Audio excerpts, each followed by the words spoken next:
ഇപ്പോ കുറച്ചു ദിവസം മുമ്പ് തമിഴ്നാട്ടില് ട്രിച്ചിക്ക് അടുത്തൊരു സ്ഥലമുണ്ട്, നെരൂർ എന്ന് പറഞ്ഞു. കാവേരി തീരമാണ്.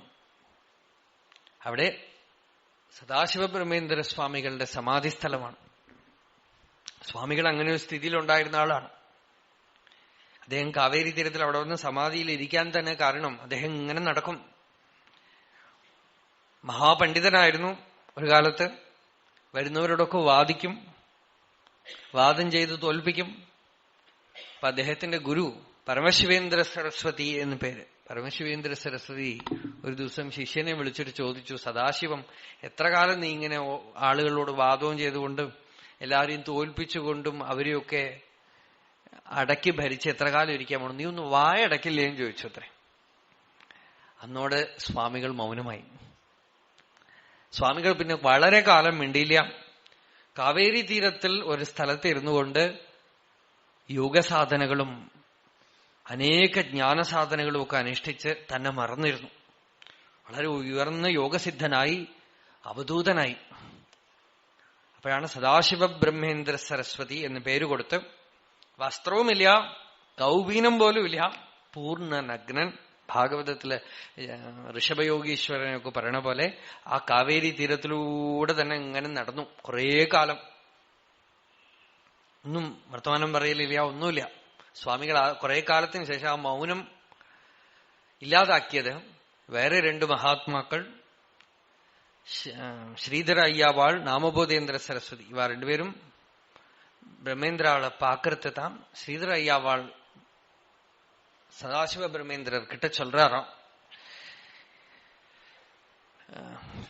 ശ്രീധര അയ്യാവാൾ ഒരു വലിയ ശിവഭക്തനായിരുന്നു. അദ്ദേഹം ജ്ഞാനിയായിരുന്നു, ഗൃഹസ്ഥനായിരുന്നു, എന്നാൽ ആത്മജ്ഞാനിയായിരുന്നു. നാമബോധേന്ദ്ര സരസ്വതി ഒരു സന്യാസിയായിരുന്നു. അദ്ദേഹം രാമനാമം ആണ് അദ്ദേഹത്തിന്റെ വളരെ മുഖ്യമായിട്ടുള്ളത്. അദ്ദേഹവും വലിയ ജ്ഞാനിയായിരുന്നു. ശ്രീധര അയ്യാവാൾ സദാശിവ ബ്രഹ്മേന്ദ്ര സ്വാമികളോട് പറഞ്ഞു അത്രേ, നമ്മളുടെ ശാസ്ത്രങ്ങളിലൊക്കെ ജ്ഞാനികളുടെ അടുത്ത് ചെന്ന് ചോദിച്ചു മനസ്സിലാക്കണമെന്ന് പറഞ്ഞിട്ടുണ്ട്. പരിപ്രശ്നേന സേവയാ, അവർ ചോദിക്കും, ഉപദേക്ഷ്യന്തിത്തെ ജ്ഞാനം ജ്ഞാനിനസ്തത്വദർശിന. അപ്പോ അങ്ങേപോലെയുള്ള മഹാന്മാര്, സദാ ബ്രഹ്മനിഷ്ഠന്മാരായിട്ടുള്ളവര് മൗനമായിട്ട് ഒരേ അടിക്ക് ഇരുന്നു പോയാൽ സാധുക്കള് ചോദിക്കാമെന്ന ജിജ്ഞാസുക്കൾ എന്തു ചെയ്യും? ഇനി അങ്ങേക്ക് മൗനം ഒരു സാധനയായിട്ട് ആവശ്യമില്ല, അങ്ങ് അതിലൊക്കെ കടന്നുപോയല്ലോ. അതുകൊണ്ട് ഇനി എന്തെങ്കിലുമൊക്കെ ലോകമംഗളത്തിന് അവിടുന്ന് പറയണം എന്ന് പറഞ്ഞപ്പോ ആദ്യമായിട്ട് പാടിയ കീർത്തനമാണത്രേ ബ്രൂഹി മുകുന്ദേതി രസനേ ബ്രൂഹി മുകുന്ദേതി. ആ കീർത്തനം, നാവേ നാമസങ്കീർത്തനം ചെയ്യൂ, പിബരേ രാമരസം, ഇതൊക്കെ അദ്ദേഹത്തിന്റെ കീർത്തനങ്ങളാണ്. പിന്നെ ആത്മവിദ്യാവിലാസം എന്ന് വേദാന്തപരമായി പതഞ്ജലി യോഗസൂത്രത്തിന് ഭാഷ്യം, ഇതൊക്കെ സ്വാമികളുടെ കൃതികളാണ്. അപ്പൊ എന്തിനു പറഞ്ഞു എന്ന് വെച്ചാൽ, സ്വാമികൾ പിന്നെ അതൊക്കെ അത് എല്ലാവരുടെ അടുത്തൊന്നും വർത്തമാനമൊന്നും പറയില്ല, അറിഞ്ഞ് വേണ്ടവരോട് മാത്രം. രമണ ഭഗവാനും അങ്ങനെയാണത്രേ മൗനമായിട്ടിരുന്നത്. മൗനവ്രതമൊന്നും രമണ മഹർഷി എടുത്തിരുന്നില്ല. പക്ഷെ ആളുകളെ ഡിസ്റ്റർബ് ചെയ്യാതിരിക്കാൻ വേണ്ടി അദ്ദേഹം കണ്ടു, മലയിൽ ഒരു സ്വാമി മൗനമായിരിക്കുന്നത് കൊണ്ട് സ്വാമി മൗനമാണ്, നമ്മള് ഉപദ്രവിക്കാൻ പാടില്ല എന്ന് പറഞ്ഞ ആളുകളും അദ്ദേഹത്തിന് ഉപദ്രവിക്കാതിരിക്കുന്നത് കണ്ടതുകൊണ്ട് താനും മൗനമായിട്ട് അങ്ങോട്ട് ഇരുന്നു. വേണ്ടവരോടൊക്കെ വർത്തമാനം പറയും അത്യാവശ്യം വേണ്ടപ്പോ. അപ്പോ സ്വാമികൾ സദാശിവ ബ്രഹ്മേന്ദ്ര സ്വാമികളും അങ്ങനെ സഞ്ചരിച്ച് ക്രമേണ അശരീരം വാ വസന്തം ന പ്രിയാപ്രിയേ സ്പൃശത. ശരീരമില്ലാതായാൽ പിന്നെ പ്രിയം അപ്രിയം സുഖം ദുഃഖമൊന്നും ബാധിക്കില്ല. പതഞ്ജലി യോഗസൂത്രത്തിലും അങ്ങനെ ഒരു സൂത്രമുണ്ട്, തതഃ മഹാവിദേഹാഹ. അവര് മഹാവിദേഹന്മാരായിട്ട് തീരും എന്നാണ്. എപ്പോന്ന് വെച്ചാൽ പ്രകാശാവരണക്ഷയ, ഉള്ളിലുള്ള പ്രകാശത്തിനെ മറയ്ക്കുന്ന ആവരണം നീങ്ങുമ്പോ മഹാവിദേഹന്മാരായിട്ടെന്ന് വെച്ചാൽ ശരീരമേ ഇല്ലാത്തവരായിട്ട് തീരും. ശരീരമൊക്കെ ബാക്കിയുള്ളവരുടെ ദൃഷ്ടിക്കുണ്ട്, പക്ഷെ അവരെ അറിയണില്ല. ആ സ്ഥിതിയിൽ സ്വാമികൾ ആ യോഗസൂത്രത്തിന് വ്യാഖ്യാനം എന്നവണ്ണം നടന്നു. അങ്ങനെ നടക്കുമ്പോഴാണ് ഒരു നവാബിന്റെ അന്തപുരത്ത് കൂടെ നടന്നു. സ്ത്രീകളൊക്കെ കുളിച്ചുകൊണ്ടിരിക്കണു, സ്വാമികൾ ഇങ്ങനെ നഗ്നനായിട്ട് നടക്കണ്ട്. ഈ സ്ത്രീകൾക്കൊന്നും അദ്ദേഹത്തിനെ കണ്ടൊന്നും തോന്നിയില്ല. സ്വാമികൾ ഇവരെ ഒന്നും ശ്രദ്ധിക്കണില്ല, ആത്മാരാമനായിട്ട് നടക്കുകയാണ്. ഈ നവാബ്, ഈ മുസ്ലിം രാജാവ് തന്റെ പടയാളികളെ വിളിച്ചു പറഞ്ഞു, ദാ ഒരു ഫക്കീർ പോണു, എന്ത് ധൈര്യം! വസ്ത്രമുടുക്കാതെ ഇതിനകത്തു കൂടെ നടക്കുന്നു. പിടിച്ച് കെട്ടിയിടാൻ പറഞ്ഞു. കെട്ടിയിട്ട് കൈ വെട്ടിക്കളഞ്ഞു. സ്വാമികൾക്ക് അതൊന്നും അറിഞ്ഞതേയില്ല. കൈ വെട്ടിയത് പറഞ്ഞില്ല, തന്നെ പിടിച്ചു നിർത്തിയത് പറഞ്ഞില്ല. സ്വാമികൾ നടന്നു പോവാണ്. അപ്പോഴാണ് ഈ രാജാവ് ഇത് ആശ്ചര്യമായിട്ട് ഈ പ്രതിഭാസം കാണുന്നത്. കൈ വെട്ടിയിട്ടിട്ടും കാണുന്നില്ല, ശ്രദ്ധിക്കണില്ല, വേദന അറിയണില്ല. രാജാവ് കാലിൽ വീണ് ക്ഷമായാചനം ചെയ്തു എന്നാണ് ഈ നവാബ്. കൈ വാങ്ങിച്ച് ഇവിടെ വെച്ചു അത്രേ. അത്ര വലിയ യോഗസിദ്ധനായിരുന്നു. എന്തും സാധിക്കും. അവസാനം ഈ സംഭവത്തിന് ശേഷം സ്വാമികൾ തീരുമാനിച്ചു, ഇനി വെറുതെ എന്തിനാ ആളുകൾക്ക് ഉപദ്രവം ഉണ്ടാക്കണമെന്ന് പറഞ്ഞിട്ടാണ് ഈ കാവേരി തീരത്തില് ഈ ഗ്രാമത്തിൽ വന്നിരുന്നത്, ജീവസമാധിയായത്. അപ്പോ ദേഹം ഉള്ളപ്പോ തന്നെ ദേഹമില്ലാതാവാം. അങ്ങനെയൊക്കെയാണ് ഋഷികൾ നമുക്കൊരു ആദർശം തന്നിരിക്കണത്. നമ്മൾ വയസ്സാവും തോറും ദേഹം കൂടുതൽ കൂടുതലായിക്കൊണ്ടുവരും. ഇടയ്ക്കിടയ്ക്ക് ചെക്കപ്പ്, ഇടയ്ക്കിടയ്ക്ക് ടെസ്റ്റ്. ഒരിടത്ത് ഷുഗർ ഇല്ല എന്ന് പറഞ്ഞാൽ വേറെ ഒരിടത്ത് പോയി കാണിക്കുക. അവസാനം ഒരു 4 സ്ഥലത്ത് കാണിച്ച് ഉണ്ടെന്ന് പറഞ്ഞാൽ സമാധാനമായി.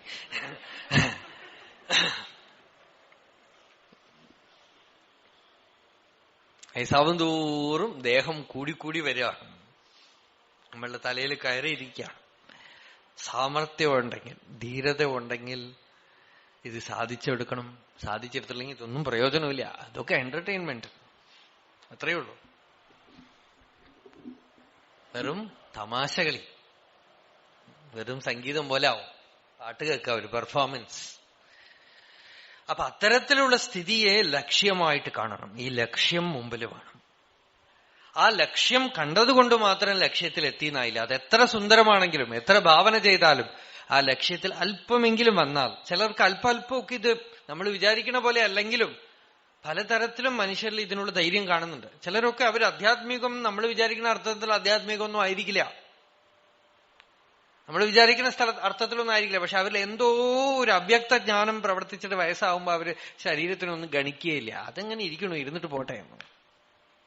ഈ അവ്യക്ത ജ്ഞാനത്തിന് പ്രാമുഖ്യം കൊടുത്താൽ അത് അപരോക്ഷ ജ്ഞാനമായിട്ട് തീരും.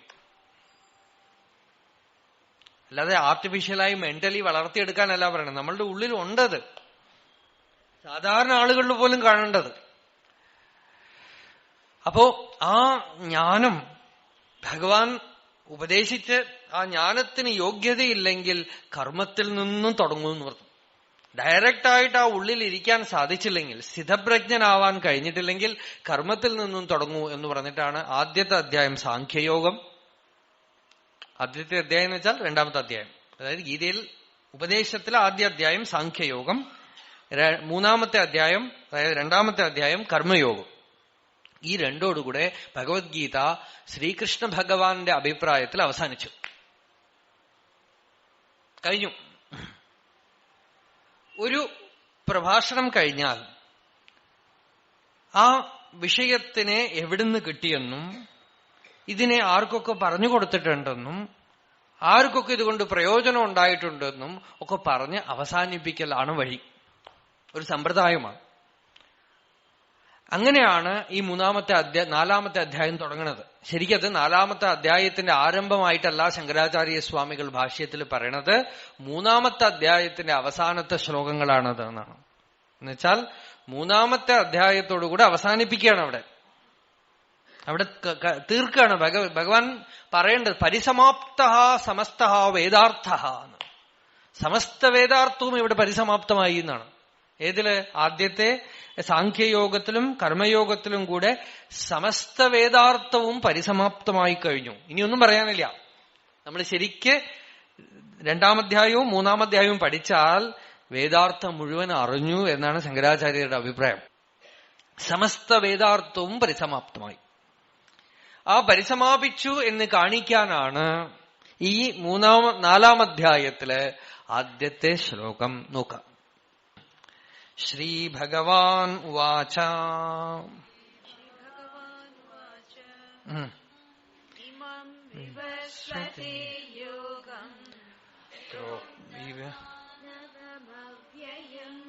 ഇമം വിവസ്വതേ യോഗം പ്രോക്തവാനഹമവ്യയം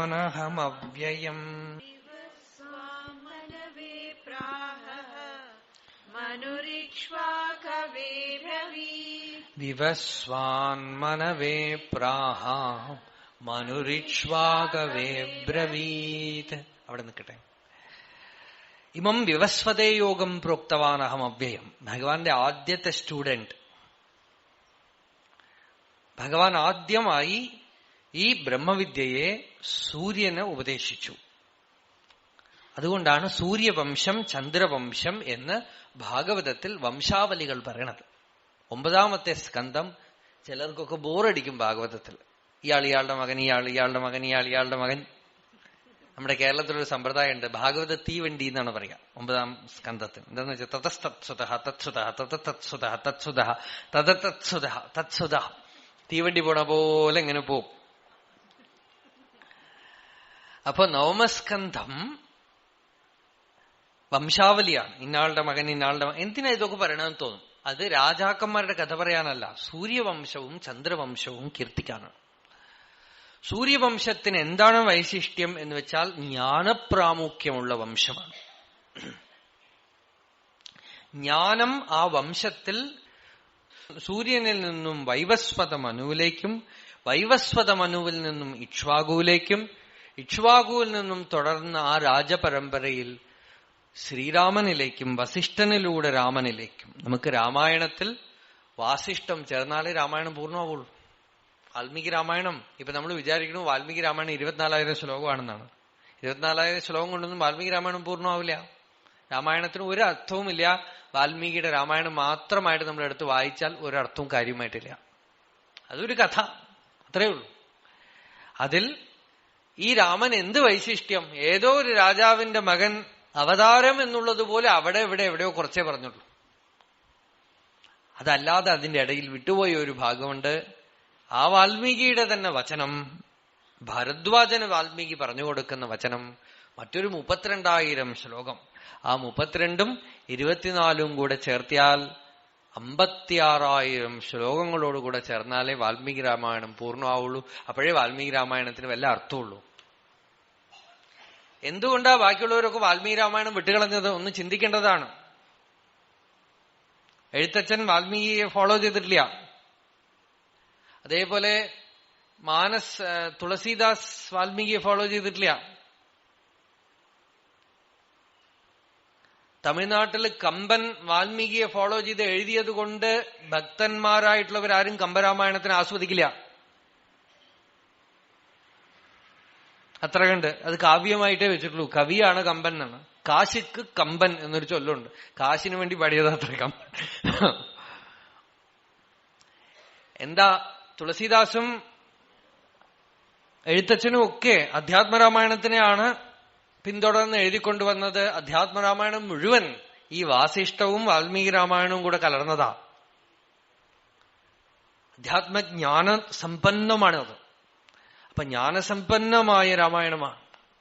അപ്പൊ ആ ജ്ഞാനം തുടർന്നു വന്നതാണ് രാമപരമ്പര. അതിനു മുമ്പ് ഭാഗവതത്തിൽ രാമായണം വംശാവലി പറഞ്ഞു വരുമ്പോ ഖട്വാങ്കന്റെ കഥ പറഞ്ഞ്, ഖട്വാങ്കൻ എത്ര വലിയൊരു മഹാത്മാവായിരുന്നു, ജ്ഞാനിയായിരുന്നു എന്ന് പറഞ്ഞിട്ട് ഖട്വാങ്ക ദീർഘബാഹു, അതിൽ നിന്നും അജനിൽ നിന്നും ദശരഥനിൽ നിന്നും സാക്ഷാത് ബ്രഹ്മമയോ ഹരിഹി എന്ന് പറഞ്ഞുകൊണ്ടാണ് രാമായണം പറഞ്ഞു വരുന്നത്. ഇതൊക്കെ കൂടെ കണക്ട് ചെയ്താലേ ഭഗവത്ഗീത മനസ്സിലാവുള്ളൂ നമുക്ക്. അപ്പൊ ഇമം വിവസ്വതേയോഗം പ്രോക്തവാനഹം അവ്യയം. ആദ്യമായി സൂര്യനിൽ നിന്നും ഒരു മാർഗം, ചന്ദ്രനിൽ നിന്നും ഒരു മാർഗം. ഈ മാർഗത്തിന് വേറെ ഒരു സൈഡും ഉണ്ട്. ഒന്ന് ജ്ഞാനപ്രധാനമായ മാർഗം, ഒന്ന് യോഗപ്രധാനമായ മാർഗമാണ്. ചന്ദ്രനിൽ നിന്നും ഒഴികെ ചന്ദ്രവംശത്തിൽ യോഗം വളരെ പ്രധാനമാണ്. സൂര്യവംശത്തിൽ ജ്ഞാനം വളരെ പ്രധാനമാണ്. രാമൻ ജ്ഞാനിയാണ്, കൃഷ്ണൻ യോഗേശ്വരനാണ്. ഈ 2 വംശങ്ങളാണ് ഇവിടെ. ഇവിടെ ഭഗവാൻ സൂര്യൻ ഉപദേശിച്ചു എന്ന് പറയണം. സൂര്യന് ഉപദേശിച്ച അതേ ഭഗവാൻ തന്നെയാണ് ശ്രാദ്ധദേവ മനുവിന് സത്യവ്രതനായിട്ടിരിക്കുമ്പോ ഭാഗവതത്തിൽ മത്സ്യാവതാരം എടുത്ത് ഉപദേശിക്കണം. ശ്രാദ്ധദേവ മനുവിന് പൂർവജന്മത്തിൽ സത്യവ്രതനായിട്ടിരിക്കുമ്പോ മീനായിട്ട്, മത്സ്യമായിട്ട് മുമ്പിൽ വന്ന് അധ്യാത്മതത്വം ഉപദേശിച്ചു. സത്യവ്രതൻ പറഞ്ഞു, ഭഗവാനെ, അവിടുത്തെ കൃപ കൊണ്ട് എന്റെ അജ്ഞാനം നീങ്ങി, ഉള്ളിലുള്ള അജ്ഞാനമൊക്കെ നീങ്ങി, അനാദ്യ അവിദ്യോപഹതാത്മസംവിദ് തന്മൂല സംസാര പരിശ്രമാതുരാഹ യദൃച്ഛയേഹോപസൃതായമാപ്നുയുഹു വിമുക്തിതോ നഃ പരമോ ഗുരുർഭവാൻ. അവിടുത്തെ ഉപദേശം കൊണ്ട് എനിക്ക് മുക്തി കിട്ടി, ഞാൻ സ്വതന്ത്രനായി, മുക്തിക്ക് തക്കൊരു ഉപദേശം നൽകും. അവിടുന്ന് ഉപദേശിച്ചു, ഞാൻ വിമുക്തനായിരിക്കുന്നു, സ്വതന്ത്രനായിരിക്കുന്നു, സ്വരൂപസ്ഥിതനായിരിക്കുന്നു എന്നൊക്കെ സത്യവ്രതൻ പറയുന്നു. ആ ശ്രാദ്ധദേവ മനു തന്നെയാണ്, അദ്ദേഹം തന്നെയാണ് വൈവസ്വത മനു. ആ വൈവസ്വത മനുവിന്റെ മകനാണ് ഇക്ഷ്വാകു. ഇക്ഷ്വാകുവിന് ഈ ബ്രഹ്മവിദ്യ ഉപദേശിക്കുന്നു. ഇതൊക്കെ ഭാഗവതത്തിലുണ്ട്, 9ാം സ്കന്ധത്തിലുണ്ട്. ഇക്ഷ്വാകു ആദ്യം വൈവസ്വത മനു മകനുണ്ടായില്ല എന്ന് പറഞ്ഞ ഒരു മകന് വേണ്ടി യാഗം ചെയ്തു. യാഗം ചെയ്തപ്പോ മനു പറഞ്ഞു മകനുണ്ടാവണം എന്ന് പറഞ്ഞ് ആഹുതി അർപ്പിക്കാൻ പറഞ്ഞു. വസിഷ്ഠര് പറഞ്ഞു സങ്കല്പിച്ചിട്ട് ആൺകുഞ്ഞ് എന്ന് സങ്കല്പിച്ച് ആഹുതി അർപ്പിക്കൂ എന്ന് ഹോതാവിന്റെ അടുത്ത് പറഞ്ഞു. ഹോതാവ് മിണ്ടാതെ പറഞ്ഞാ കേട്ടാ മതി. അപ്പോഴേക്കും മനുവിന്റെ പത്നി ശ്രദ്ധാദേവി വന്നു പറഞ്ഞു, എനിക്ക് പെൺകുട്ടിയാണ് വേണ്ടതെന്ന് പറഞ്ഞു. ഇദ്ദേഹം പെൺകുട്ടി എന്ന് ധ്യാനിച്ചുകൊണ്ട് അർപ്പിച്ചു. ജനിച്ചത് പെൺകുട്ടി. രാജാവിന് ദേഷ്യം വന്നു. വസിഷ്ഠനോട് ചോദിച്ചു, ആൺകുട്ടി എന്ന് പറഞ്ഞു, എങ്ങനെ പെൺകുട്ടിയായി? അതെനിക്ക് മനസ്സിലായില്ല. എന്തോ ഇടയിൽ കുഴപ്പം നടന്നുണ്ട്.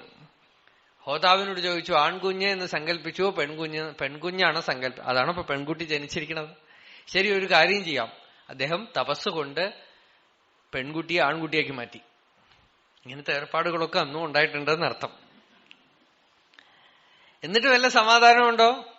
ഈ ആൺകുട്ടി ഈ പിന്നീട് സുദ്യുമ്നൻ എന്നു പേര് കാട്ടിൽ വേട്ടയ്ക്ക് പോയി ഒരു ശാപമുള്ള ഒരു സ്ഥലത്ത് കയറി കുതിരയടക്കം സ്ത്രീയായിട്ട് മാറി. തിരിച്ചു വരുമ്പോ പെണ്ണായിട്ട് വന്നു. അവസാനം തപസ് ചെയ്ത് ശിവനെ പ്രത്യക്ഷപ്പെടുത്തപ്പോ ശിവൻ പറഞ്ഞു, ഒരു കാര്യം ചെയ്യാം, 1 വർഷവും മറ്റോ ആണെന്ന് തോന്നുന്നു, 1 വർഷം ആണ് 1 വർഷം പെണ്ണെന്നോ എന്തോ ഒരു വരം കൊടുക്കും ശിവനെങ്ങനെ. 6 മാസം ആണ്, 6 മാസം പെണ്ണ്.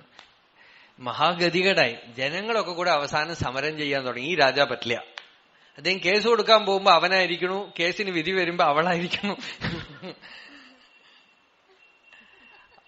അപ്പൊ എന്നിട്ട് നോക്കണം, അത് ആ കഥ തമാശനല്ല. ഇങ്ങനെ ആണും പെണ്ണും കെട്ട ആള് ജനങ്ങൾ സമരം ചെയ്തപ്പോ വിരക്തനായി രാജ്യം ഉപേക്ഷിച്ച് കാട്ടിൽ പോയി തപസ് ചെയ്ത് ആത്മസാക്ഷാത്കാരം നേടി വിമുക്തനായി തീർന്നു. അപ്പോ ശരീരത്തിന്റെ തലത്തിൽ നമുക്ക് എന്തൊക്കെ തന്നെ ദൗർബല്യം ഉണ്ടെങ്കിലും തലവിധി അല്ലേ, ഇയാളുടെ തലയിലെഴുത്ത്, അയാളുടേതല്ലാത്ത കുറ്റത്തിന് അയാൾ ആണും പെണ്ണും ഒക്കെ ആയിട്ട് മാറി ശരീരം. ആ ലിംഗഭേദം വന്നിട്ട് പോലും വസ്തുവിന് മാറ്റമുണ്ടെങ്കിൽ നമ്മളൊക്കെ അസ്വതന്ത്രരാണ്. ലിംഗം മാറുന്നത് കൊണ്ട് ഉള്ളിലുള്ള വസ്തു മാറുകയാണെങ്കിൽ നമ്മളൊക്കെ പ്രകൃതിയുടെ കയ്യിൽ വെറും കളിപ്പാട്ടങ്ങൾ മാത്രമാണ്. നമ്മളൊക്കെ ജീവിച്ച് വിഷമിക്കാൻ വേണ്ടി ജനിച്ചവരാണ്. അങ്ങനെയല്ല എന്ന് കാണിക്കാൻ വേണ്ടിയാണ് ഈ കഥ.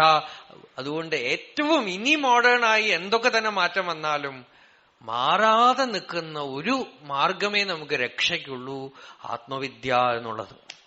ശരീരത്തിന് എന്തൊക്കെ തന്നെ കുഴപ്പം വരട്ടെ, നിങ്ങൾക്ക് വിമുക്തിക്ക് മാർഗമുണ്ട്, മുക്തിക്ക് വഴിയുണ്ട്. വേണമെങ്കിൽ സ്വതന്ത്രമാവാം. ഈ ആണുമല്ല പെണ്ണുമല്ല എന്നുള്ള ആള് കാട്ടിൽ പോയി തപസ് ചെയ്ത് ആത്മസാക്ഷാത്കാരം നേടിപ്പോയി. പിന്നെ ജനിച്ച ഇക്ഷ്വാകുവിന് വൈവസ്വത മനു തന്നെ ആത്മവിദ്യ ഉപദേശിച്ചു കൊടുത്തു. ആ 10 പേര് എന്തോ മറ്റോ ജനിച്ചു. അവരൊക്കെ ജ്ഞാനികളായിരുന്നു പലരും. അതിൽ പലരും ജ്ഞാനികളായി. ഇങ്ങനെ രാജാക്കന്മാരൊക്കെ ജ്ഞാനികളായി ഇക്ഷ്വാകു പരമ്പരയിൽ വന്ന് ക്രമേണ ഭഗവാൻ പറയണത്, ഇമം വിവസ്വതേ പ്രോക്തവാനഹം അവ്യയം. സൂര്യൻ ആദ്യം പറഞ്ഞു കൊടുത്തു, സൂര്യൻ ജ്ഞാനിയാണ്, ഒരു സംശയമില്ല. അതുകൊണ്ട് നിങ്ങൾക്ക് ആരും ഗുരുവിനെ ഒന്നും അന്വേഷിക്കണ്ട. കാണാൻ കണ്ണു വേണം, അത്രയേ ഉള്ളൂ. പശ്യൻ അഭിജന പശ്യതി മൂഢ. കണ്ടിട്ടും കാണുന്നില്ല എന്നാണ്. ഒരാളെ പലരും ചോദിക്കും, നിങ്ങളൊക്കെ ഈ സ്ഥിതപ്രജ്ഞൻ യോഗി ജ്ഞാനി എന്നൊക്കെ, അങ്ങനെയൊക്കെ ഒരാളെ ഇപ്പൊ ഈ കാലത്തൊക്കെ കാണാൻ പറ്റുമോ? ശരി, നമ്മൾ ആരെങ്കിലും ഒക്കെ കാണിച്ചു കൊടുത്താൽ അവർ വിശ്വസിക്കുമോ? അതിന് വല്ല കൊമ്പോ വല്ലതും ഒക്കെ ഉണ്ടാവുമോ സ്പെഷ്യലായിട്ട്? ഞാനൊരിക്കൽ രമണാശ്രമത്തിൽ കുറെ ദിവസം താമസിക്കാം. ആ സമയത്ത് മൗനത്തിലുമാണ് എന്റെ കഷ്ടകാലത്തിന്. അപ്പോ തമിഴ്നാട്ടിൽ ഇങ്ങനത്തെ കിറുക്ക് ധാരാളമുണ്ട്. ഒരാൾ ഇങ്ങനെ വന്നിട്ട് എവിടുന്നോ മദ്രാസിൽ നിന്ന് എന്തിനോ വേണ്ടി കെട്ടിയെടുത്തിരിക്കുകയാണ്. എന്നിട്ട് എന്റെ അടുത്ത് വന്ന് ചോദിച്ചു, சாமி இந்த சித்தர்கள்லாம் திருவண்ணாமலையில் நிறைய இருப்பாங்கிறாளே, எங்க கிடைக்கும்? ഞാൻ ഇങ്ങനെ കാണിച്ചു. ഒന്നും മിണ്ടാൻ നിവൃത്തിയില്ലല്ലോ, അതുകൊണ്ട് இப்ப பிரியும். உங்ககிட்ட தான் கேட்கிறேன் சாமி, எங்க சித்தாளியெல்லாம் எங்க பிடிக்க முடியும்? സിദ്ധന്മാരെ പിടിച്ചിട്ട് വല്ല കാര്യം നടത്താനാണോ പഴയ? ഞാൻ 2-3 പ്രാവശ്യം മിണ്ടിയില്ലാന്ന് കണ്ടപ്പോ എന്നെ തന്നെ മൂപ്പർക്ക് സംശയമാണ്, സിദ്ധനാണോ. പിന്നെ ആ തിരക്കിൽ പോയി അവിടെ പോയി ഇരുന്നു, ഓരോരുത്തരെയായി നോക്കണ്ടായിരുന്നു ഓരോ ആളുകൾ. ഇതാണ് ആളുകൾ. ഇവർക്ക് ആരെ കണ്ട് എന്ത് മനസ്സിലാക്കും? കാണിച്ചു കൊടുത്താലും നേരിട്ട് ഒരാളെ കണ്ടാലും നമുക്ക് മനസ്സിലാവില്ല. നാരായണ ഗുരു ഒരിക്കൽ ട്രെയിനിൽ പോകുമ്പോ അടുത്തിരിക്കണ ഒരാൾ ചോദിച്ചു അത്രേ, എന്താ ജാതി ചോദിച്ചു. പഴയ കാലത്തൊക്കെ ചോദിക്കാം, എന്താ ജാതി. അപ്പൊ നാരായണ ഗുരുസ്വാമി ചോദിച്ചു, കണ്ടിട്ട് എന്താ തോന്നണം വെച്ചു. അല്ല, കണ്ടിട്ട് മനസ്സിലായില്ല, അതുകൊണ്ടാണ് ചോദിച്ചത് എന്ന് പറഞ്ഞു. കണ്ടിട്ടേ മനസ്സിലായില്ലെങ്കിൽ പറഞ്ഞാൽ മനസ്സിലാവുമോ?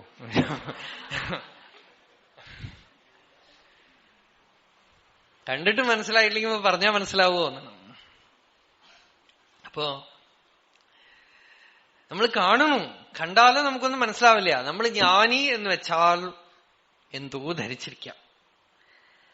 ശാസ്ത്രം പ്രമാണമായി എടുക്കാമെങ്കിൽ, ശാസ്ത്രഭക്തി നമുക്കുണ്ടെങ്കിൽ, ഗീതാഭക്തി നമുക്കുണ്ടെങ്കിൽ, ഭഗവാൻ പറയണു ആദ്യത്തെ ജ്ഞാനിയാണ് ആദിത്യൻ, സൂര്യൻ. ഇന്നും സമ്പ്രദായം അങ്ങനെയാണ്. സന്യാസമൊക്കെ കൊടുക്കുമ്പോ അധികവും വലിയ വലിയ പരമ്പരയിലുള്ള സന്യാസികളൊന്നും ഡയറക്റ്റായിട്ട് അവർ ഗുരുസ്ഥാനം ഏറ്റെടുത്ത ആർക്കും കഷായം കൊടുക്കില്ല.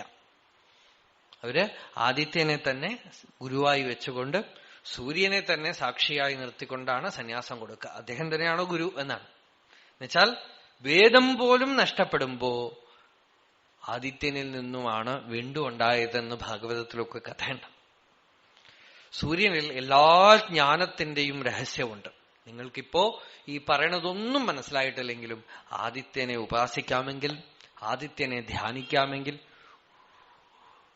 ഹിരൺമയേന പാത്രേണ സത്യസ്യാപിഹിതം മുഖം തത്വം പൂഷൻ അപാവൃണു സത്യധർമായ ദൃഷ്ടയെ എന്ന് ആദിത്യനോട് പ്രാർത്ഥിക്കാമെങ്കിൽ സർവസത്യവും അകമയ്ക്ക് തെളിഞ്ഞു കിട്ടും. സകല ജ്ഞാനവും അവിടെ ഉണ്ട്. അദ്ദേഹത്തിന്റെ പ്രകാശം തന്നെ അതിന് തെളിവാണ്. ആ പ്രകാശം ഏറ്റിട്ടാണ് ഭൂമിയിൽ ജീവൻ സ്ഫുരിക്കുന്നത്, സ്പന്ദിക്കുന്നത്. ആ പ്രകാശം, ആ തേജസ് തന്നെ അതിന് തെളിവാണ്. ഉദിച്ചു വരുന്ന ആദിത്യനെ ബ്രാഹ്മമുഹൂർത്തത്തിൽ കാണുന്നത് ജ്ഞാനത്തിന് നല്ലതാണെന്നൊക്കെ പറയുന്നത് അപ്പോഴൊക്കെ നമുക്ക് ആദിത്യനുമായി സമ്പർക്കം പുലർത്താൻ പറ്റുള്ളൂ. അതുകൊണ്ടാണ് ആദിത്യനെ ആശ്രയിച്ചുകൊണ്ടാണ് ഋഷികളൊക്കെ ജീവിച്ചിരിക്കുന്നത്. നമ്മള് അമ്പലങ്ങൾ കെട്ടി ഉണ്ടാക്കിയത് കൊണ്ട് പ്രകൃതിയിൽ പ്രത്യക്ഷമായുള്ള ദൈവങ്ങളൊക്കെ നമുക്ക് അപകൃഷ്ടമായിട്ട് തീർന്നു. അമ്പലങ്ങളെ ഞാൻ കുറ്റം പറയല്ല. അമ്പലങ്ങൾ കെട്ടി ഉണ്ടാക്കിയത് കൊണ്ട് ഒരു അമ്പലത്തിലാണ് ദൈവം എന്ന് പറഞ്ഞ് പ്രചരിപ്പിച്ചു കഴിയുമ്പോ ഇത്രയും കാലം കുഴപ്പമുണ്ടായിരുന്നില്ല. എന്താന്ന് വെച്ചാൽ ഇത്രയും കാലം അധികം ആളുകൾ പോകാൻ പറ്റില്ല. ഭക്തന്മാര് വേണമെന്നുള്ളവരെ പോവുള്ളൂ, നടന്നു പോകും. പക്ഷെ ഇപ്പോ ഈ വാഹന സൗകര്യവും ആളുകൾക്കൊക്കെ പോവാനുള്ള സൗകര്യവും, പ്രത്യേകിച്ച് പോകണം എന്ന് ആ പകുതി മനസ്സുള്ളവരെ പോലും കൂട്ടിക്കൊണ്ടുപോകാനുള്ള ഏർപ്പാടുകളും ഒക്കെ ഉള്ളതുകൊണ്ട് മഹാക്ഷേത്രങ്ങളൊക്കെ തിരക്കി അവിടെ മുഴുവൻ നിൽക്കാൻ സ്ഥലമില്ലാതായി പല വിധത്തിലും കുഴപ്പങ്ങളുണ്ടാവുകയാണ്. പ്രത്യക്ഷമായി മുമ്പിൽ നിൽക്കുന്നതൊന്നും നമ്മൾ കാണുന്നില്ല. അഗ്നിയെ കാണുന്നില്ല, ആദിത്യനെ കാണുന്നില്ല, ആകാശത്തിനെ വേദത്തിൽ നിങ്ങളുടെ അമ്പലത്തിൽ ദേവതകളൊന്നുമില്ല. ഏത് വേദം നമുക്ക് പ്രമാണമോ ആ വേദത്തിൽ നിങ്ങളുടെ അമ്പലത്തിൽ പറയുന്ന ഒരു ദേവത പോലും ഇല്ല. വേദത്തിൽ വിഷ്ണു ഉണ്ട്, പക്ഷെ നിങ്ങളുടെ ഭാവനയിലുള്ള വിഷ്ണു അല്ല. വേദത്തിൽ രുദ്രനുണ്ട്, നിങ്ങളുടെ ഭാവനയിലുള്ള ശിവനുമല്ല. വേദത്തിൽ രാമനോ കൃഷ്ണനോ ഒന്നും നമ്മളുടെ ഭാവനയിലില്ല, ഉള്ളതിലില്ല. വേദത്തിലുള്ള ദേവതകളാണ് ആദിത്യനും അഗ്നിയും വരുണനും വായുവും ഭൂമിയും മരുത്തുക്കളും പലതും. പക്ഷെ നമുക്ക് അതൊന്നും പ്രത്യക്ഷമായി കണ്ടിട്ടും നമുക്ക് അവിടെ ഒന്നും ഭക്തി വരണില്ല. ഒരു ഫോട്ടോ ഉണ്ടാക്കി വെച്ചാലേ ഭക്തി വരണു. അത് എന്റെ വീട്ടിലെ ഫോട്ടോയിലേ എനിക്ക് ഭക്തി വരും. ഭഗവാൻ തന്നെ പറയണു, എന്നിൽ നിന്നും ആദ്യം ഈ സത്യം സ്വീകരിച്ചത് വിവസ്വാനാണ്. എന്തിനു ഫോട്ടോ? അവിടെ കണ്ടാ മതി. രാവിലെ ഉദിച്ചു വരുമ്പോ അത് വയ്യ, അതാണ്. എണീക്കുമ്പോ 8 മണി കഴിയും. അപ്പൊ പിന്നെ എങ്ങനെ കാണും? അപ്പൊ നോക്കാൻ പറ്റില്ല അദ്ദേഹത്തിന്. ഉദിച്ചു വരുമ്പോ ബ്രാഹ്മേ മുഹൂർത്തേ ഉത്ഥായ, ബ്രാഹ്മ മുഹൂർത്തത്തിൽ എഴുന്നേറ്റ് ആദിത്യൻ ഉദിച്ചു വരുമ്പോ നാളെ തോന്നണം മുമ്പിലെത്താ ഒരു പൂർണ്ണ ഭഗവത് സ്വരൂപം. ജ്ഞാനിയാണ് അദ്ദേഹം. ഭഗവാനിൽ നിന്നും ആദ്യം ബ്രഹ്മവിദ്യ സ്വീകരിച്ചതാണ്. അദ്ദേഹത്തിനെ കണ്ട് നമുക്ക് മനസ്സിലാവണില്ല, ഉപാസിച്ചാൽ മനസ്സിലാവും. നമ്മൾ വിചാരിക്കണം നമ്മളൊക്കെയാണ് ജീവനുള്ളവർ, അവര് അതിനൊന്നും ജീവനില്ല എന്നാണ് ഇപ്പോഴത്തെ. ഇതാണ് ഈ സയൻസ് വരുത്തി വെച്ച ഒരു മഹാ ഉപദ്രവം, ദുരിതം. സയൻസിന്റെ ദുരിതവും തലയിൽ പേറിക്കൊണ്ടാണ് നമ്മളിന്ന് ജീവിക്കുന്നത്. നമ്മളുടേതായ പ്രാരബ്ധ കർമ്മത്തിന്റെ ദുരിതം പോരാതെയാണ് ഈ സയൻസ് കൊണ്ടുവന്ന് തന്ന ദുരിതം. Demystifying everything. ആദിത്യനെ കണ്ട് അത്ഭുതപ്പെടണം, സൂര്യനെ കണ്ട് ഭഗവാനാണെന്ന് തോന്നണം, അതിൽ ജ്ഞാനം ഉണ്ടെന്ന് കാണണം. ഗീതയെ വിശ്വസിക്കുന്നുണ്ടെങ്കിൽ ശ്ലോകം പഠിച്ചിട്ടൊന്നും കാര്യമില്ല. ഒരേ ഒരു ശ്ലോകം മതി, ഈ ഒരൊറ്റ ശ്ലോകം. ഇത് വെച്ചുകൊണ്ട് നാളെ സൂര്യനെ നോക്കുക. മറ്റൊരിടത്ത് ഭഗവാൻ പറയുന്നു, രസോഹമപ്സു കൗന്തേയ പ്രഭാസ്മി ശശിസൂര്യയോ. സൂര്യനിൽ ഒരു പ്രഭയുണ്ടല്ലോ, ഹേ അർജുന, അതെന്റെയാണ്, ഞാനാണത്. അപ്പൊ പിന്നെ എവിടെയാ ഭഗവാന്റെ പ്രകാശത്തിന് എവിടെ പോകാൻ പോണു? ചന്ദ്രനില് പ്രഭയുണ്ട്, സൂര്യനില് പ്രഭയുണ്ട്. ടാഗോർ ആണ് തോന്നുന്നു എവിടെയോ ഹൗസ് ബോട്ടിൽ ഇരുന്നുകൊണ്ട് ചന്ദ്രന്റെ പ്രകാശത്തിനെ കുറിച്ച് കവിത എഴുതിയത്രേ. കുറെ എഴുതി ഭാവന ചെയ്തുകൊണ്ടിരുന്നു, കവിതയെ വരുന്നില്ല. ഹൗസ് ബോട്ടാണ്, രാത്രി സമയം, പൗർണമി. അവസാനം ആ ഹൗസ് ബോട്ടിൽ താൻ ഇരിക്കുന്ന മുറിയുടെ ജനലൊക്കെ തുറന്നു വിട്ടു. ചന്ദ്രിക അങ്ങനെ കിരണം ഉള്ളിലേക്ക് അങ്ങനെ വന്ന് വിരിഞ്ഞു, നിറഞ്ഞു. അപ്പോഴാണ് മനസ്സിലായത് പുറത്തു മുഴുവൻ പ്രകാശം, ഞാൻ ഒക്കെ അടച്ചിരുത്തിയിട്ട് ഉള്ളിലിരുന്ന് കവിത എഴുതാം. പുറത്തു മുഴുവൻ ഭഗവാൻ പല രൂപത്തിലും നമ്മളുടെ മുമ്പിൽ നിൽക്കുമ്പോ കാണാൻ നമുക്ക് കണ്ണില്ല.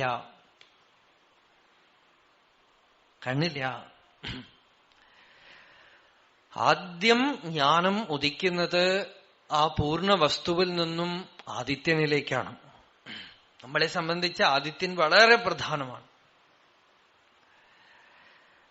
ആദിത്യനെ ഉപാസിച്ചിട്ടോ ആദിത്യ സമ്പർക്കം കൊണ്ടോ വൈവസ്വത മനുവിന് ആദ്യമായി ഈ ബ്രഹ്മവിദ്യ കിട്ടി. ആദ്യത്തെ രാജാവും മനുഷ്യനും ഒക്കെ ആയിട്ട് പറയാം, അദ്ദേഹം പൂർണ്ണജ്ഞാനിയായിരുന്നു. മനുരിക്ഷ്വാകവേ ബ്രവീത്, മനുവിൽ നിന്നും ഇക്ഷ്വാകുവിന് ഈ ജ്ഞാനം വന്നു. അവരൊക്കെ രാജാക്കന്മാരൊക്കെ ജ്ഞാനികളായിരുന്നു. അടുത്ത ശ്ലോകം നോക്കാം. ഏവം പരമ്പരാപ്രാപ്തം ഇമം രാജർഷയോ വിദുഃ സകാലേ നേഹ മഹതാം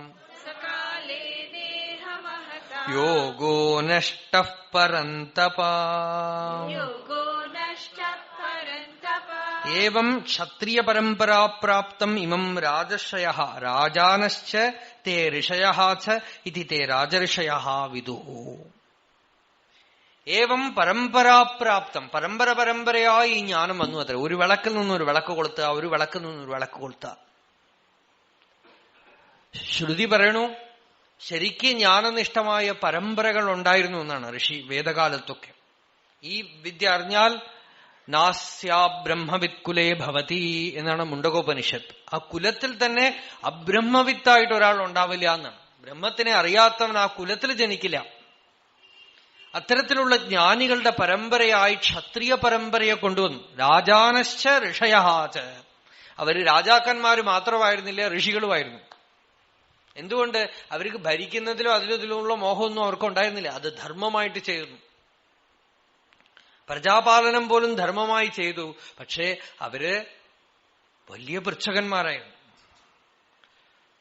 സത്യജിജ്ഞാസുക്കളായിരുന്നു. പലപ്പോഴും ശ്രുതി ജനകന്റെ സദസ്സിലാണ് ഉപനിഷത്തുകളൊക്കെ നടക്കുന്നത്.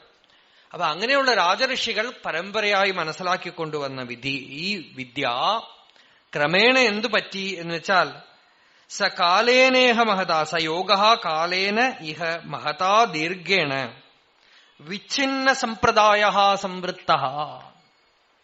കുറെ കാലം കഴിഞ്ഞപ്പോ സമ്പ്രദായ വിച്ഛിത്തി ഉണ്ടായി എന്നാണ്.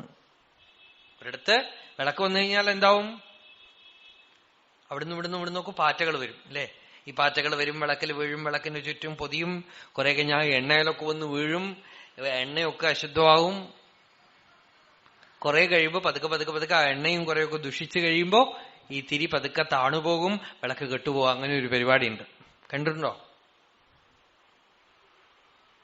അപ്പപ്പോ സന്ധ്യാസമയത്ത് വിളക്ക് കൊളുത്തി വെച്ച് ഒരു 10 മിനിറ്റ് കഴിഞ്ഞാൽ ഫൂ എന്ന് പറഞ്ഞ് ഊതിയാ മനസ്സിലാവില്ല. അഖണ്ഡമായി വിളക്ക് കൊളുത്തി വെക്കുമ്പോ നമുക്കിത് കാണാം. പാറ്റകളൊക്കെ ഒരുപാട് വന്നിട്ട് വിളക്കിന് ചുറ്റും കൂടി എണ്ണയിലൊക്കെ വന്ന് വീണിട്ട് എണ്ണയൊക്കെ അശുദ്ധമാക്കി ആകെപ്പാടെ കുറെ കഴിയുമ്പോ വിളക്ക്. ഇത് ജ്ഞാനത്തിലും ഇത് സത്യമാണ്. എവിടെയെങ്കിലും ഒരു വലിയൊരു സ്ഫോടനം ഉണ്ടാവും. സ്ഫോടനം എന്ന് വെച്ചാൽ ആത്മാനുഭവം ഉണ്ടായി ഒരു മഹാനുണ്ടാവും. എത്രയോ ജന്മങ്ങൾ കൊണ്ട് പരിഭാഗപ്പെട്ട ഒരു മഹാത്മാവ് ഉണ്ടാവും. അദ്ദേഹം ആത്മസാക്ഷാത്കൃതനാവും. അദ്ദേഹം പൂർണ്ണ ബ്രഹ്മനിഷ്ഠനാവും. അദ്ദേഹത്തില് ക്രമേണ അദ്ദേഹത്തിൽ നിന്നും പരമ്പരയാ എന്ന് വെച്ചാൽ പഴയ കാലത്തൊക്കെ പുത്രപരമ്പരയായിരുന്നു. മകൻ അങ്ങനെയൊക്കെ ജ്ഞാനികളായിട്ടുണ്ടാവും. വസിഷ്ഠൻ, ശക്തി, പരാശരൻ എന്നൊക്കെ പറഞ്ഞ പോലെ ഋഷിപരമ്പരകൾ. അങ്ങനെയല്ലാതെ പിന്നെ ശിഷ്യപരമ്പരയായിട്ട് ഈ കാലത്തൊക്കെ അടുത്ത കാലത്തൊക്കെ അങ്ങനെയൊക്കെ ഉണ്ടായി. ഇങ്ങനെ ഏത് വിധത്തിൽ പരമ്പര ഉണ്ടായാലും ആ പരമ്പര ഇങ്ങനെ കുറച്ചൊക്കെ ആ വിളക്ക് കൊളുത്തി പിടിച്ച് വരും. പക്ഷെ ഓരോ പരമ്പര കഴിയുമ്പോഴും ഈ പാറ്റകൾ വന്നുകൊണ്ടേയിരിക്കും ചുറ്റും. എവിടെ ജ്ഞാനമുണ്ടോ അവിടെ അവിദ്യാശക്തിയുടെ ആക്രമണവും ഉണ്ടായിക്കൊണ്ടേയിരിക്കും. ക്രമേണ ഇന്ദ്രിയ ലൗല്യത കൊണ്ടും തപസ്സിന്റെ കുറവ് കൊണ്ടും ഈ ജ്ഞാനം ക്ഷയിച്ച് പോയി ഈ പരമ്പര എവിടെയെങ്കിലും ഒരിടത്ത് ബ്രേക്കായി പോകും. നമ്മൾ അധ്യാത്മ സമ്പ്രദായത്തിനെ ശ്രദ്ധിച്ചാൽ പല സ്ഥലത്തും കാണാം എവിടെയോ ഒരിടത്ത് പരമ്പര ബ്രേക്ക് ആവണത്. പരമ്പര ബ്രേക്കാവും, പരമ്പര വിച്ഛിന്നമാവും. ആ പരമ്പര വിച്ഛിന്നമായി കഴിഞ്ഞ് പിന്നെ അടുത്ത ആരുമില്ല. എവിടെയോ ഒരാളൊരു തെറ്റ് ചെയ്തു, അത് കഴിഞ്ഞ് പിന്നെ ആ പരമ്പര പോയി. അതുപോലെ ഇങ്ങനെ അധ്യാത്മജ്ഞാന പരമ്പര വന്ന്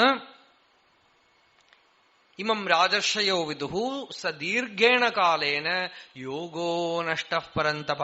അതില് ശാസ്ത്രം ഉണ്ടാവും, യോഗം പോയി. കുറെ കഴിയുമ്പോ ആ ആദ്യം പറഞ്ഞ ആളുകളുടെ വാക്കുകളൊക്കെ ഉണ്ടാവും, ഉപദേശമൊക്കെ ഉണ്ടാവും. ചോദിച്ചാൽ ഇവരും പറയും. ഇപ്പൊ നമുക്കിപ്പോ വേദം അപ്പടിത്താനേ ഇருக்கு இல்லையா? என்ன தெரியும் வேதம்?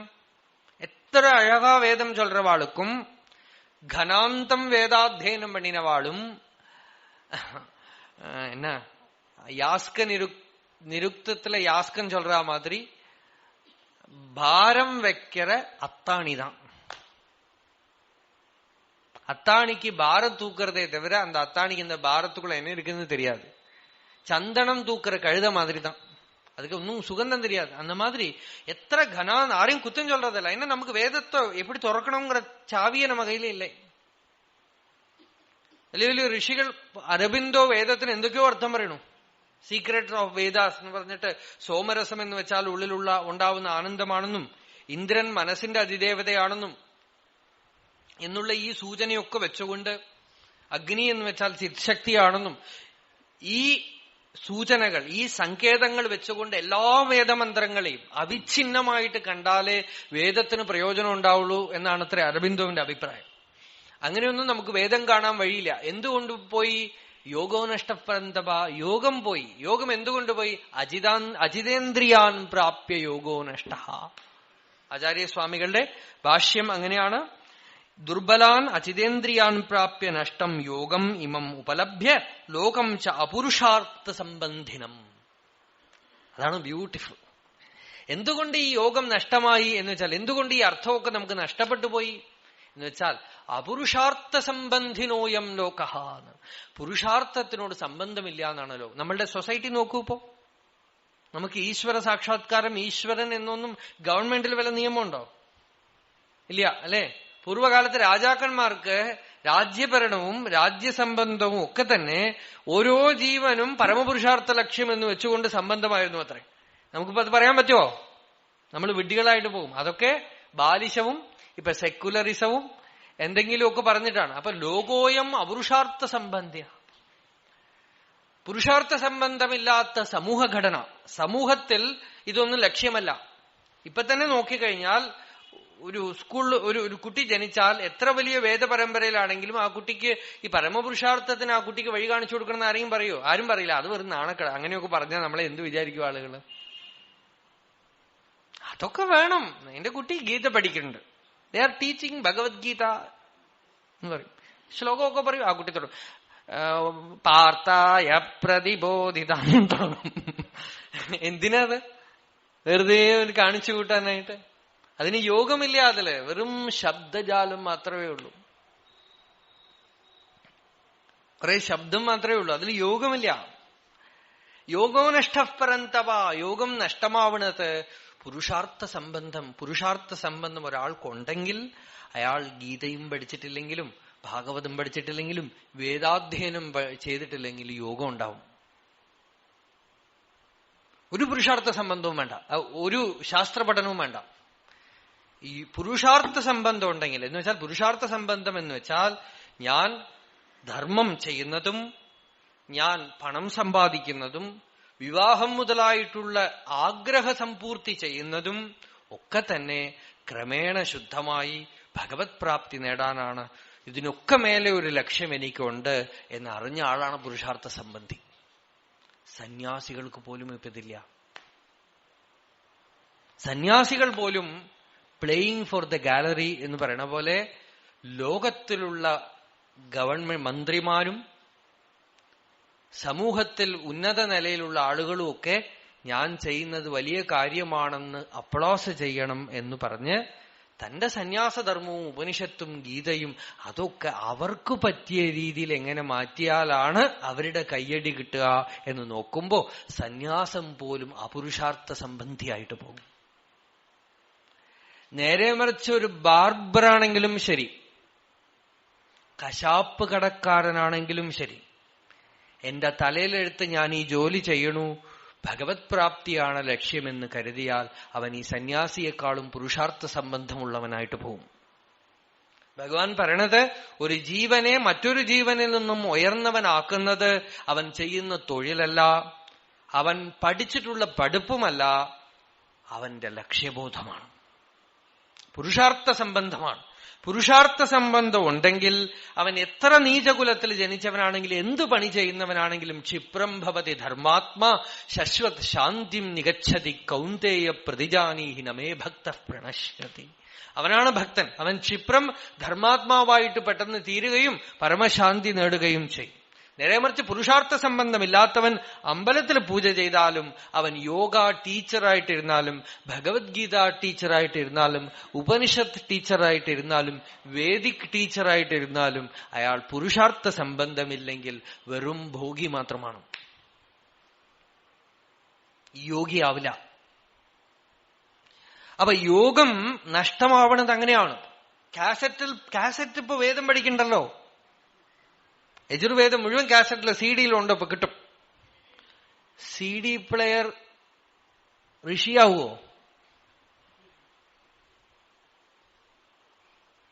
ഒരിക്കലും ആവില്ല. CD പ്ലെയർ വേദം കാണാതെ പഠിച്ചു ചൊല്ലുന്ന ആളെക്കാളും കുറച്ച് ബെറ്ററാണ്. എന്താന്ന് വെച്ചാൽ ചൊല്ലുന്ന ആൾക്ക് അഭിമാനമുണ്ട്, അതിനില്ല. ആ അർത്ഥത്തില് ചൊല്ലുന്ന ആൾക്ക് അഭിമാനമുണ്ട്. CD പ്ലെയർക്ക് അഭിമാനം ഇല്ല എന്നുള്ള കാര്യത്തിൽ ബെറ്ററാണ്.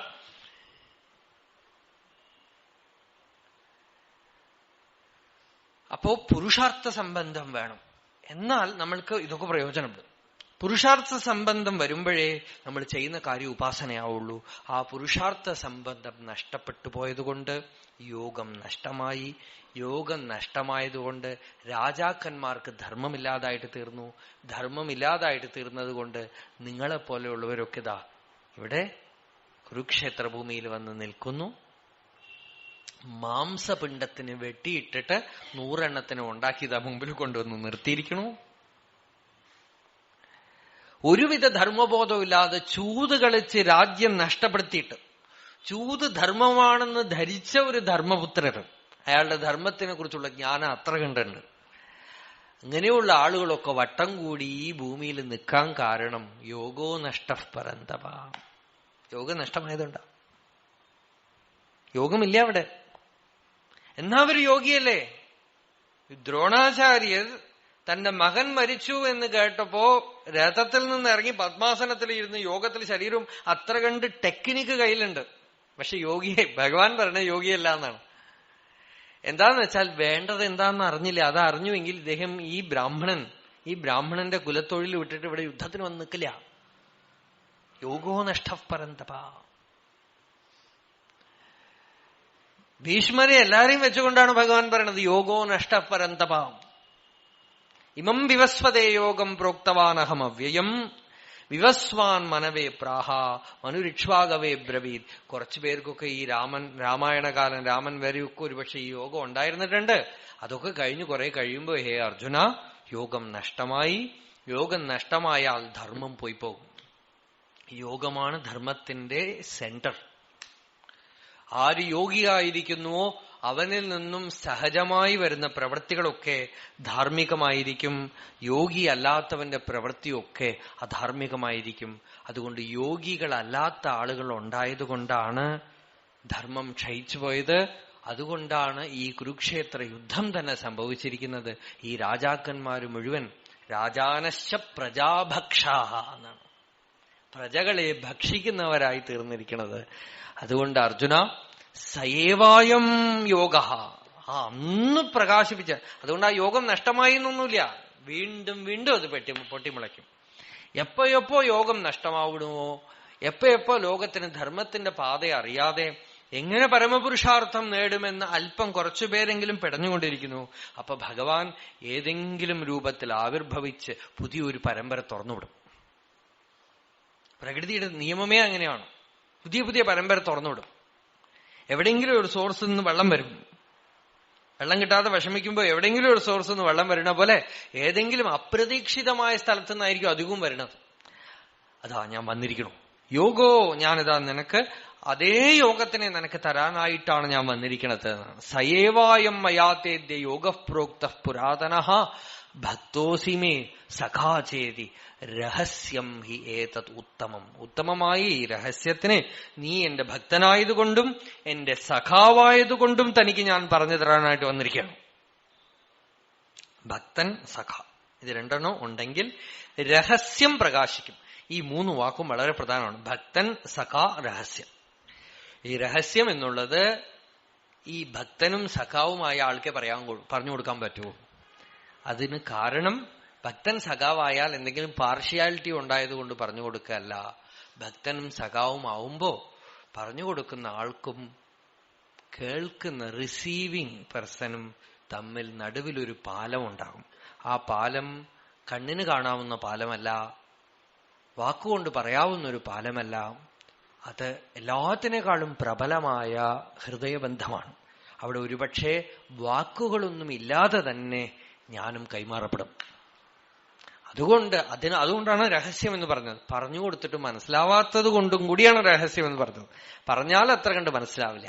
ഇന്ന് നമ്മളുടെ ഉദ്ഘാടന സ്വാഗത പ്രസംഗത്തിൽ അദ്ദേഹം വളരെ ഭംഗിയായിട്ടൊരു കാര്യം പറഞ്ഞു. ധ്യാനശ്ലോകം നിങ്ങൾ ശ്രദ്ധിച്ചാൽ, ആ ധ്യാനശ്ലോകത്തിൽ നിങ്ങൾ ഐക്യം വന്നാൽ ആചാര്യൻ പറയണ കാര്യങ്ങൾ നിങ്ങൾക്ക് മനസ്സിലാവും എന്ന് പറഞ്ഞു. അത് വളരെ മനോഹരമായ ഒരു സ്റ്റേറ്റ്മെന്റ്. എന്താന്ന് വെച്ചാൽ ഭക്തി ആ ഭാവത്തോടു കൂടെ ഇരുന്നാൽ ഒരുപക്ഷെ ചിലപ്പോ ഞാൻ പറഞ്ഞിട്ടില്ലെങ്കിൽ പോലും ചിലതൊക്കെ എന്റെ ഉള്ളിലുണ്ടെങ്കിൽ നിങ്ങൾക്ക് മനസ്സിലാവും. ആ ധ്യാനഭാവം, ആ മനസ്സ് വളരെ പ്രധാനമാണ്. റിസപ്റ്റിവിറ്റി വളരെ പ്രധാനമാണ്. അതുണ്ടെങ്കിൽ രഹസ്യം ആവൃതമാവും. പ്രച്ഛന്നം ആയിട്ടുള്ളതും എന്താണ്, രാമായണത്തിൽ വാൽമീകിക്ക് ബ്രഹ്മാവ് അനുഗ്രഹിക്കുന്നത് അങ്ങനെയാണ്. വിവൃത്തം തേ ഭവിഷ്യതി. എന്തൊക്കെ പ്രച്ഛന്നമായിട്ടുണ്ടോ, എന്തൊക്കെ ഉണ്ടോ എഴുതുമെന്നാണ്. എനിക്ക് മുഴുവൻ അറിയില്ലല്ലോ എന്നാണ് വാൽമീകി പറയണത്. ഒന്നും അറിയേണ്ട ആവശ്യമില്ല, എഴുതി തുടങ്ങിക്കൊള്ളുക. ഒക്കെ വിവൃത്തം തേ ഭവിഷ്യതി. ഒക്കെ തനിക്ക് എപ്പോ വേണോ അപ്പോ ഉള്ളിൽ നിന്ന് വരും. അപ്പൊ ഞാൻ എന്തെങ്കിലുമൊക്കെ എഴുതിയിട്ട് കള്ളമാവൂ? നത്തേ വാഗ് അനൃത കാവ്യേ കാചിതത്ര ഭവിഷ്യതി. ഒരു വാക്കുപോലും കള്ളമാവില്ല, എഴുതിക്കൊള്ളുക എന്നാണ്. എങ്ങനെയാ ധൈര്യം? സോഴ്സ് അതാണേ. Source is not mind, source is not brain, it is that infallible center. ആ സെന്ററിൽ നിന്നാണ് എഴുതുന്നത്. അപ്പൊ ആ സെന്ററുമായിട്ടുള്ള സംബന്ധം ആചാര്യനും ശിഷ്യനും ഉണ്ടാകുമ്പോ ആചാര്യൻ ഒരു പക്ഷെ മൗനമായിരുന്നാൽ പോലും ശിഷ്യന് കിട്ടേണ്ട വിദ്യ കിട്ടും. അത് ഇത്രയും പറഞ്ഞുകൊണ്ട് രഹസ്യം ഹി ഏതദുത്തമം എന്നുള്ള ഭാഗത്തിലേക്ക് നാളെ നമ്മൾ പ്രവേശിക്കാം.